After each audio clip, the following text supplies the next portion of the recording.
वालेकुम रहमतुल्लाहि वबरकातुहू। ये मोहतरम भाई ने एक पोस्ट सेंड की है जी और कहा जी इसकी तहकीक दरकार है।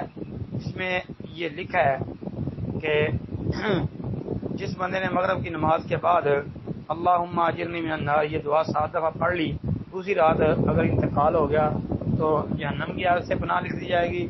और अगर फजर पढ़कर फारग होकर 7 दफ़ा यही दुआ पढ़ेगा अल्लाहुम्मा अजिरनी मिनन नार, फिर उसी दिन अगर फौत हो गया तो उसके लिए भी जहन्नम से पनाह लिख दी जाएगी। अबू दाऊद का हवाला है। कहते हैं जी इसकी तहकीक दरकार है। मोहतरम भाई, इस रवायत को शाह अलबानी ने जो है वो ज़ईफ अबी दाऊद के अंदर दर्ज किया है, वो इसको ज़ईफ करार देते हैं। और भी कई अहले इल्म हैं वो इसको ज़ईफ कहते हैं, लेकिन हमारे शेख हाफिज ज़ुबैर अली ज़ई रहमहुल्लाह वो इस रवायत को हसन कहते थे।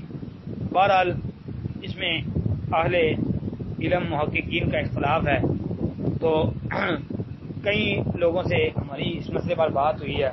तो भाई नतीजा बस यही याद रखें फिल वक़्त जो है कि अगर किसी को शाह अलबानी रहमतुल्लाह अलैह की तहकीक दुरुस्त मालूम होती है तो वो उसके ऊपर अमल कर ले। यानी मतलब अमल का ये है कि वो इस रवायत को अगर ज़ईफ समझता है तो वो इसको ज़ईफ समझे और ना पढ़े।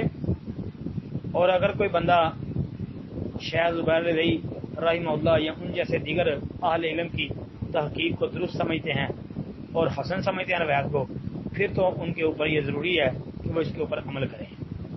अब बस यहाँ ये एक पॉइंट याद रखें कि भाई रवायत को हसन या सही तस्लीम कर लिया जाए तो फिर उसके ऊपर अमल भी करना चाहिए। अस्सलामु अलैकुम रहमतुल्लाहि व बरकातहू। बाकी इस रवायत पर मैं मज़ीद इंशाअल्लाह तहकीक कर रहा हूँ और मज़ीद तहकीक करने के बाद अपने नाक़स इल्म के मुताबिक इंशाअल्लाह अपनी भी कोई थोड़ी सी जो है राय वो भी इंशाअल्लाह इस ग्रुप के अंदर शेयर करूँगा। फिल वक़्त मैं अपनी राय बयान करने से बिल्कुल कासर हूँ। सिर्फ मैंने ये अर्ज़ कर दिया है कि हमारे शेख उस्ताद ज़ुबैर अली ज़ई रहमहुल्लाह वो हसन कहते हैं और शाह अलबानी रहमहुल्लाह बड़े पाए के मुहद्दिस से अल्लाह उनके ऊपर रहम फरमाए वो इसको ज़ईफ कहते हैं।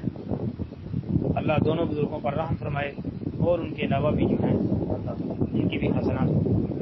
अस्सलामु अलैकुम।